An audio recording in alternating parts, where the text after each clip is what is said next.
Welcome back to the Encore Audio YouTube channel. I'm Taper Dave, and this is my channel. My first group that I ever recorded was Underearners Anonymous. A friend of mine, Frank Brigiotti, who's on my channel, he passed away some time ago. He had some kind of cancer, but Frank was a great guy. He wanted to try to change my name from Taper Dave to Digital Dave. I've still got the shirt, the South Bay Roundup shirt, in my closet that he had embroidered Digital Dave. But he asked me if I wouldn't mind recording this group, Underearners Anonymous, and I said, sure, I'll record anything anonymous. So here you go. Enjoy, comment, and don't forget to like and subscribe, whatever you do. Be sure to like and subscribe to my channel. That helps me out a lot. Doesn't cost you a thing. Just click on the like button. You have a good day if you want to. Take care. You do. Be sure to like and subscribe to my channel. That helps me out a lot. Doesn't cost you a thing. Just click on the like button. You have a good day if you want to. Take care. Okay, good morning. My name is Andrew, recovering underearner. Why don't we start with the serenity prayer? God, grant me the serenity to accept the things I cannot change, the courage to change the things I can, and the wisdom to know the difference. All right, well, here we are, Saturday morning in Pasadena. This is all about step one. I came to believe I was powerless over under-earning, and my life become unmanageable as a result of that. The literature that I passed out is called the hiding and biting checklist, which we're going to use for the workshop. Hiding and biting is what I've done for many, many years. That's what under-earners do. We either hide or we bite. You may be hiding and biting in your life right now, but you may not be aware of how you are. So this workshop will hopefully give you a little more clarity as to how that behavior might be happening right now in your life. Isn't that fun? Okay, basically, I'm going to start with a little bit of my story, then we'll read the checklist and do some writing and sharing.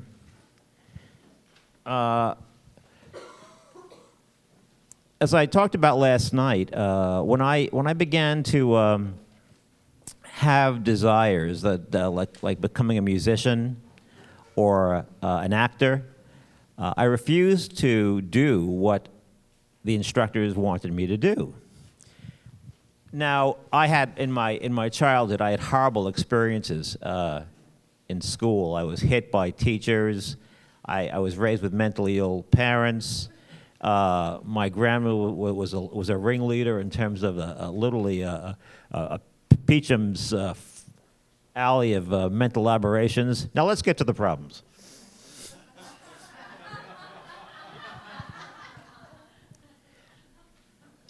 But as they say in the AA literature, personal knowledge avails us nothing, right? What does it matter what your mother did, what your father didn't do? Whether she went around with a Bavarian sailor around the docks at 2 o'clock in the morning when you were 10, or not. Wait a second, I'm talking about my mother. Damn it, where is that still? I've got a resentment. But it doesn't matter, because I'm spiritually damaged. I'm a person walking around, I have a wound, I have a hole in my soul here. I need to put a Band-Aid on it every day to come out into the field and not be afraid of being destroyed by the other animals, because under-earning for me is like I'm an animal and I want to go back into the cave to hide. And if I come out, I'll try to bite you.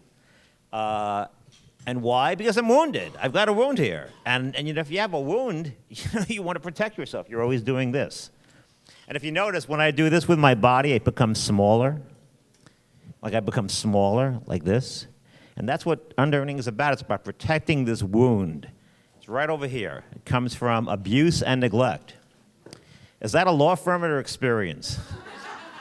Well, abuse and neglect, can I help you? No, Mr. Abuse is out, but Mr. Neglect is in. I'm sorry he can't come to the phone. Well, that's news. Gee, I don't know whether this is a summit or I should do a 2-drink minimum and a cover. But anyway, so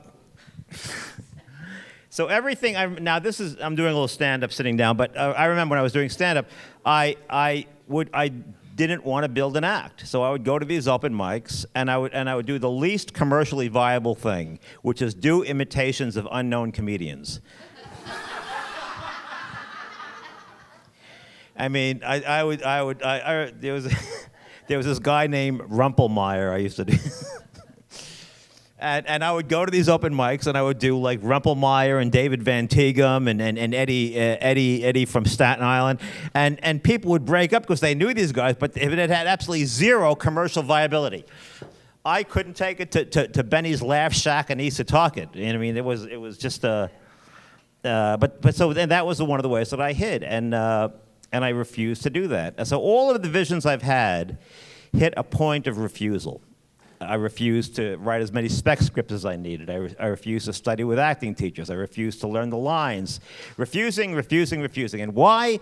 And I couldn't understand why, because I was thinking, you know, I'm busting my ass in this stinking job that I'm doing here. Why can't I go and send out voiceover tapes or go and learn acting? Because I didn't want to be visible. And under-earning is about hiding and basically we're betraying our souls in under-earning. We turn our backs on our souls. The soul says, but I want to dance, I want to let me go out and conduct an orchestra, you know. I mean, and the disease says, no, you're not, you'll stay small and hidden. And that's the reality of it, and that's just the way it is. And without recovery, that's the way it will be. No matter how many Deepak Chopra tapes you listen to, no matter how many retreats you go to at the Omega Institute on aligning your inner chakra, or how much wheatgrass you drink, that's just the way it is, gang. And that's why UA exists. It exists for you, and it exists for me. So what we're going to do is we're going to start off by reading the hiding and biting list. You know what? Why don't we do this? Why don't we pass the microphone around so the people can hear? Just start with one.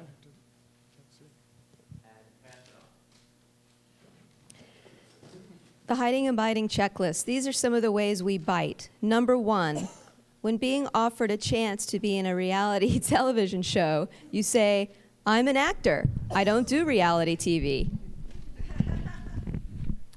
2, you're in acting class and you don't learn the lines to a scene that is assigned. When asked why, you make up excuses.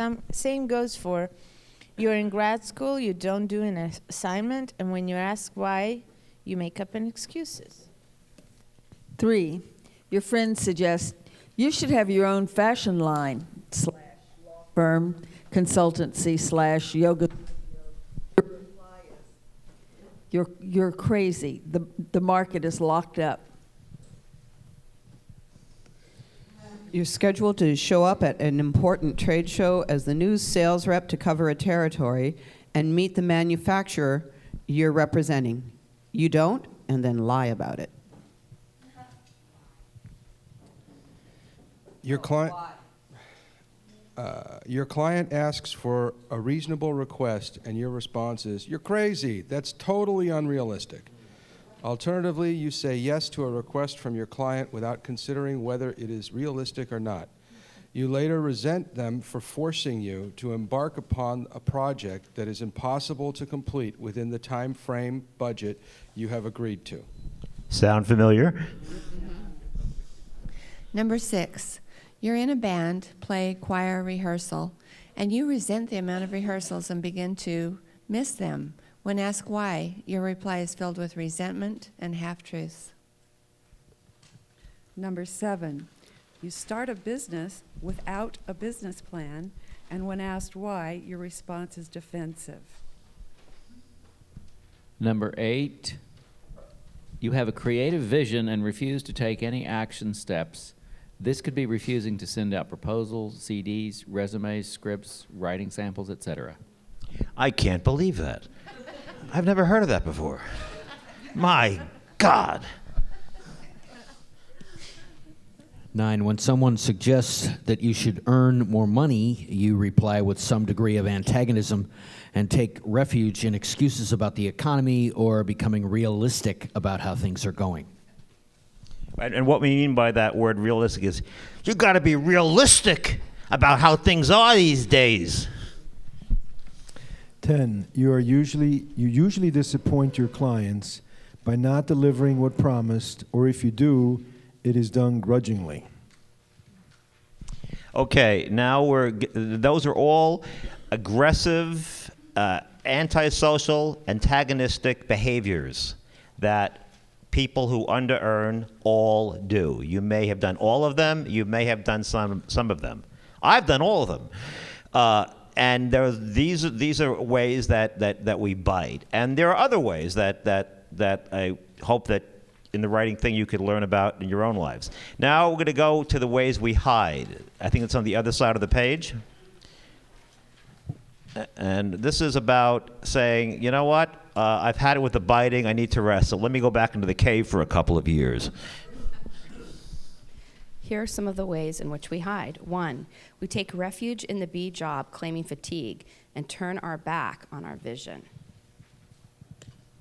2, accepting gloom at work and not caring about the future. And that's gloom with a capital G.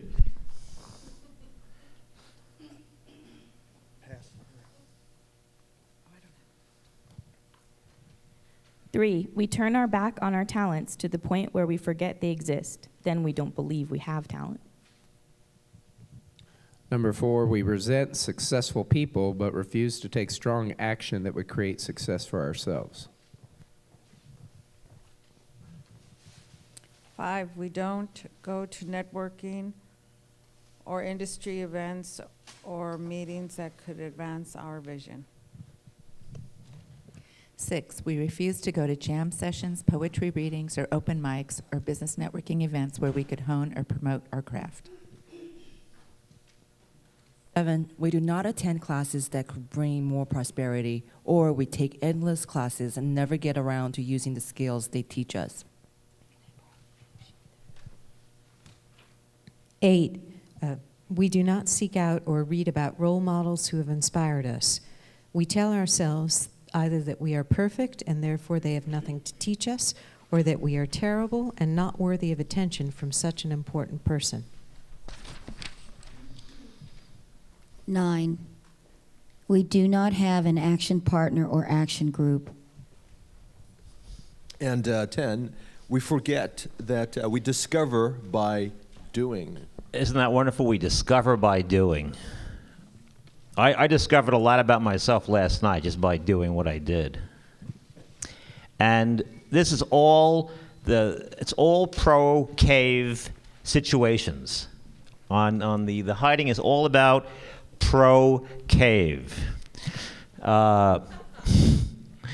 This is on this page is for people new to UA, the basic nuts and bolts of really what step 1 is about. Came to believe I was powerless over under-earning and my life has become unmanageable.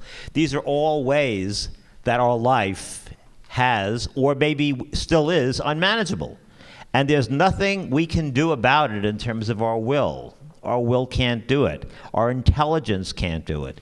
As I've learned many years ago in 12-step recovery, never take refuge in your intelligence. It doesn't work.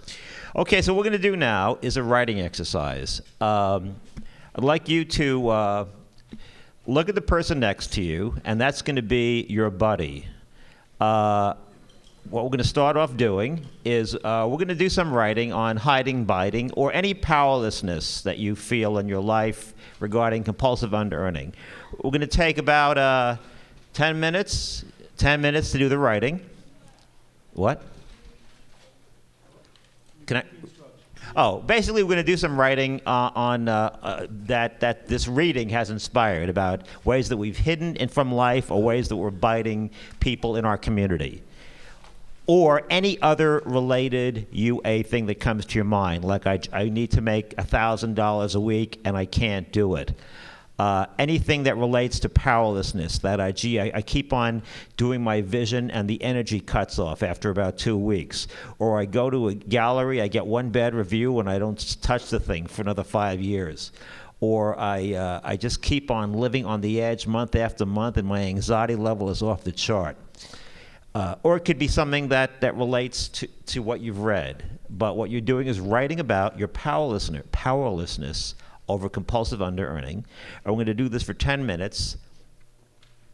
And then we're going to call 10 minutes, and it's going to be sharing with the person next to you. At the end of the share, and I'll remind you about this, you'll say to the person, "Thank you very much for listening. I need you to help me overcome compulsive underearning." Yes? You can glom on to...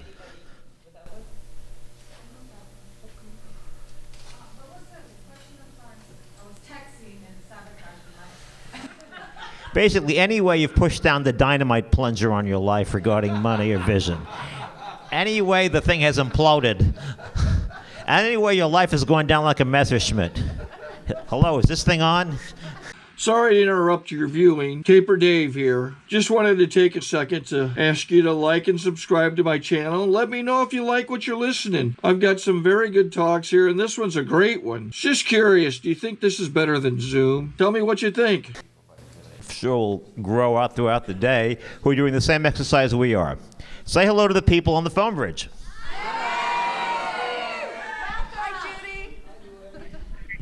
Did you guys hear that?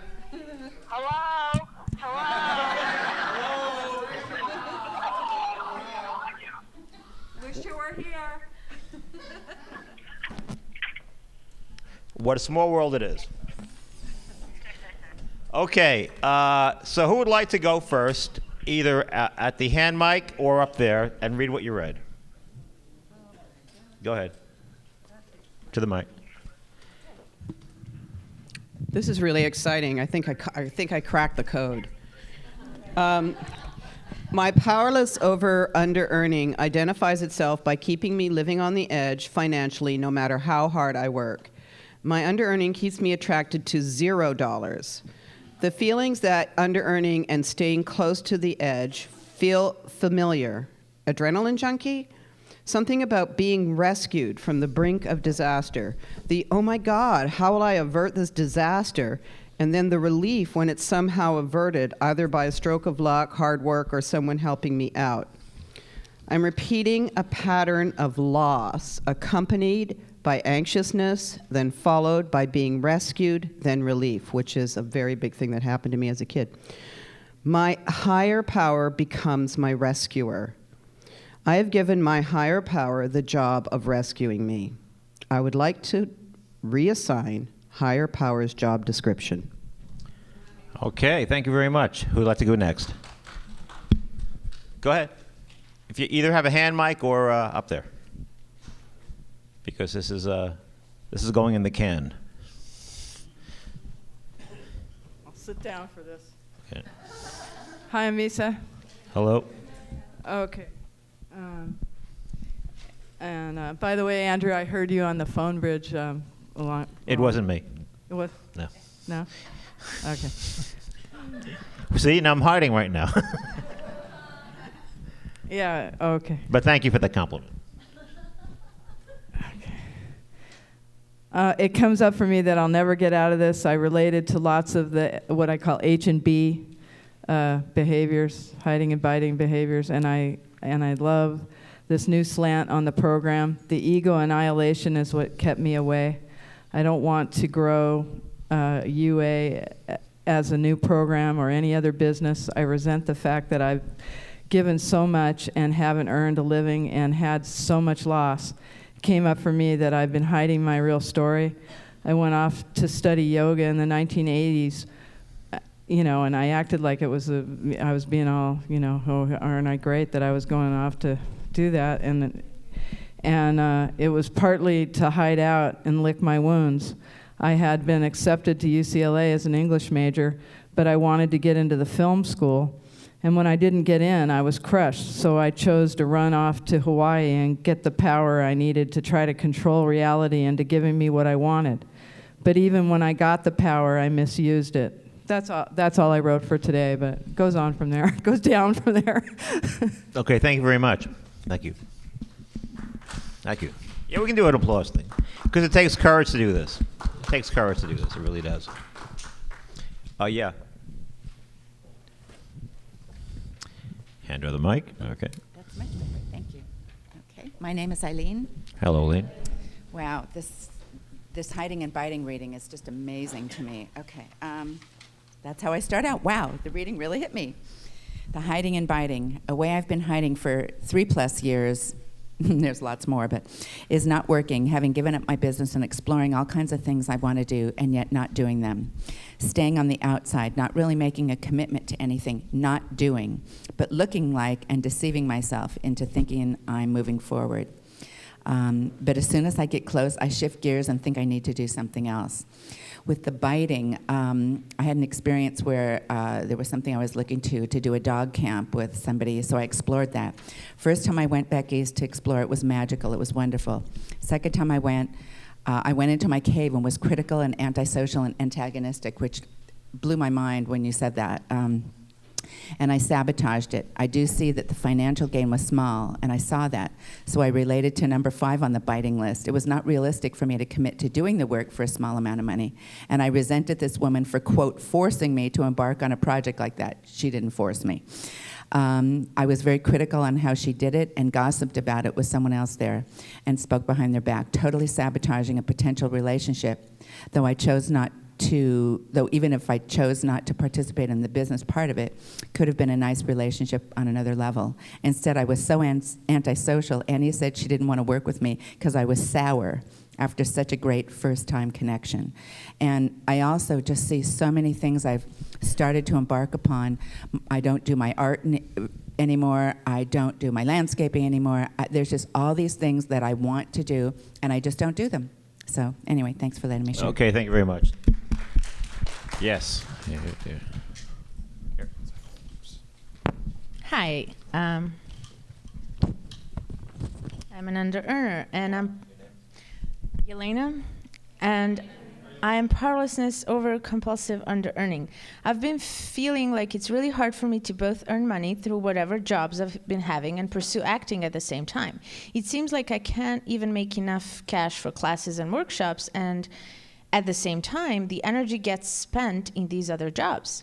I know in my heart that my prosperity comes from God and that God wants me to utilize my talents. Whenever I did this, I made a bunch of money through acting. Most of my own abundance came through asking for help and acting, not through waiting tables or whatever other jobs I had. I really feel that I need help with overcoming under-earning and this pattern. I relate a lot when people talk about, oh, if only someone would take care of me, I could pursue my career fully. It seems like that fantasy is still full on in my head. I know that this is not true. I know that God is taking care of me and that I can pursue my career fully at all times. Shutting down these other voices is what I need help with, as well as really taking actions. And this is what I added afterwards. And this is a huge shame. I always was seducing people at work because I thought I'm not good enough and I can't do the job enough, so I need you to be in love with me and protect me from losing the job because I'm not good enough. So this is what I realized lately. Thank you. Okay.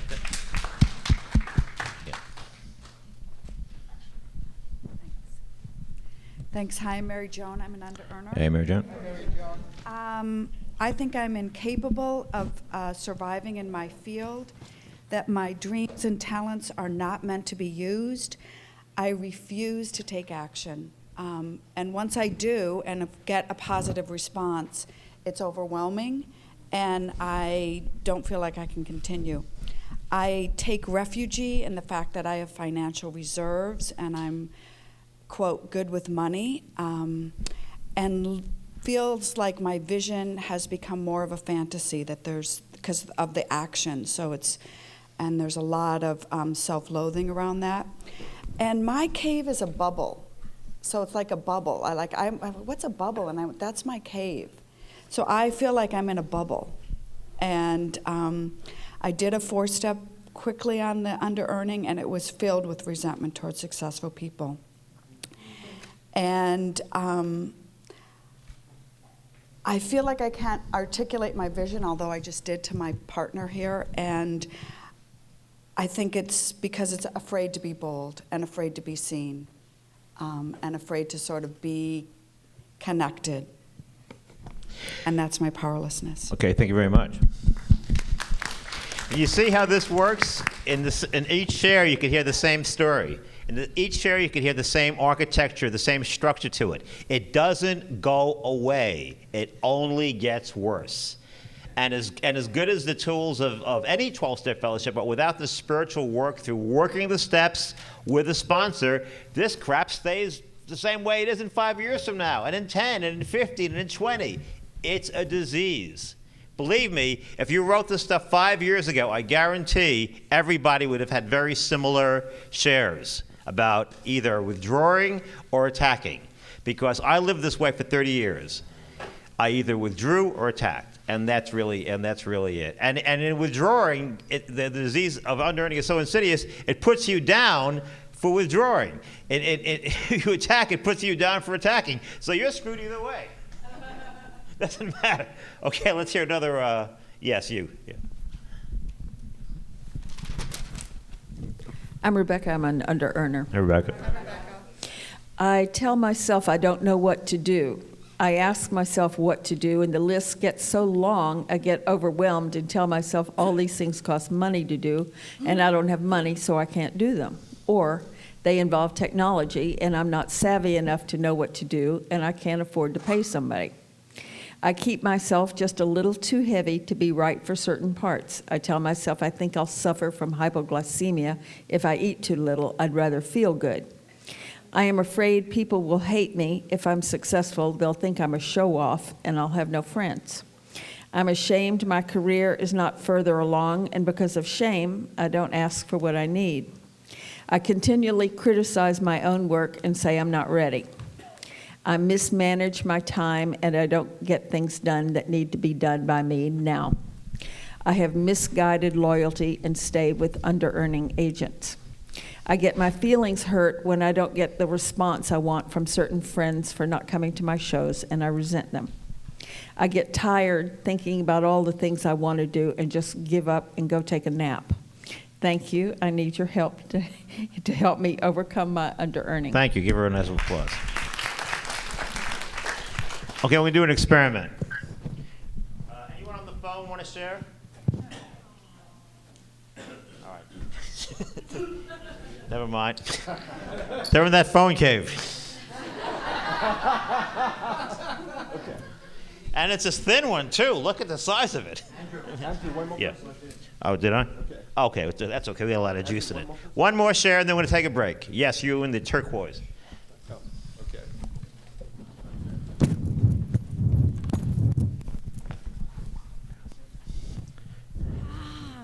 Hi, I was really hoping I wouldn't get picked. I got excited. He went the other way. Farah, under-earner. Okay, so I totally avoid using my talents, and I'm powerless, underline. Overchanging it, I desperately, again, underline, want and have wanted to use my talents and produce with them and move forward, but I never do. Somebody suggested I change it to I haven't done it yet, so woohoo. I still have a script, in quotes, I've been working on, now going on 3 years. I have actively tried to write it using different techniques and tools, yet there is still close to nothing on paper. Again, 60 revisions. You talked about the Blue Valentine 60 revisions, and I was actually there. I saw Joe Curtis do that. I saw Joe Curtis work relentlessly on Blue Valentine.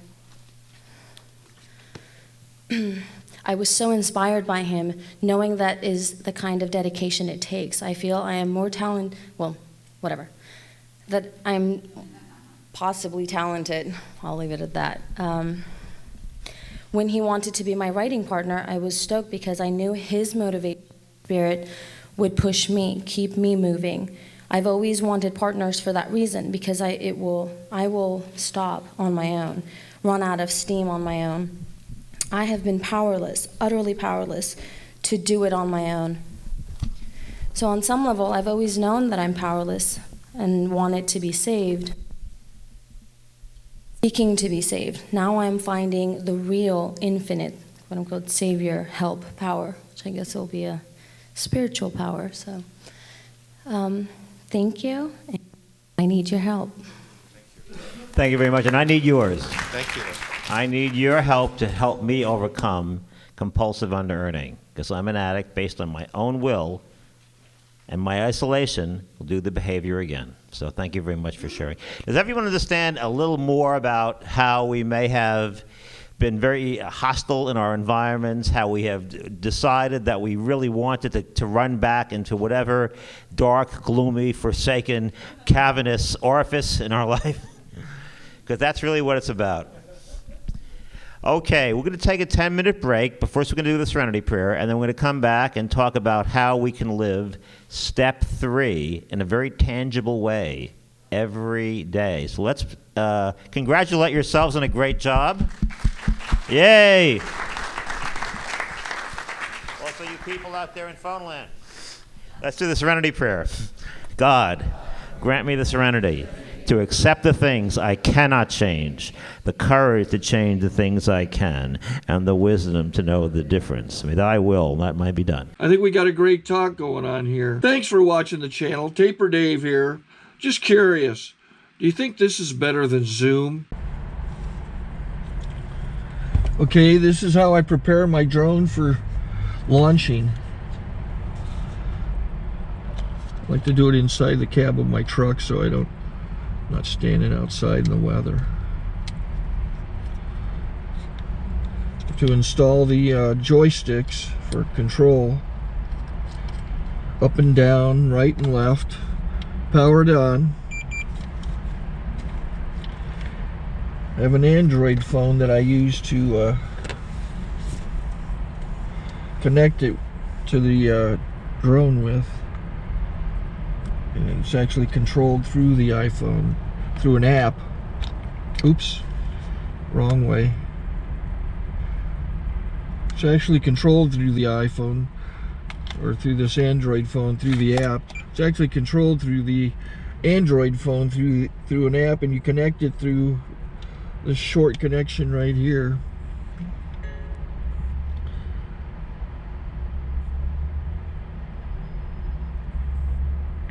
Remote control connected. Remote control's connected. So I pull out the drone. I have to extend the legs. Long legs extended first, then the short legs. Remove the gimbal protector. Set that aside, then power it on one short burst, then one long burst. I lay it down. So I have to go to calibrate. So the drone's not connected yet. It shows you here as this drone gets disconnected, even though the remote's powered on. So the drone has to establish it's connected. So I go into the app to calibration mode. First I'll calibrate the remote controller. Start calibration. Out, in, oop, out, in, up, down, and then this little wheel is to control the gimbal. So it's calibrated. Go to gimbal calibration, start calibration, and then it calibrates the gimbal. I don't know if that shows up. The gimbal's moving all over the place. Changes, you can see it on the video. And I'm calibrated to take off. It's acquired 7 satellites at the moment. There are 26 satellites up in the sky, which it has to acquire before you can take off. So it's connected. It's got enough satellites. This is white. I can go to press this little arrow button, swipe right to take off, and it would start the motors if I slid this to the right. But I'll wait till I get outside. Don't want to do it inside.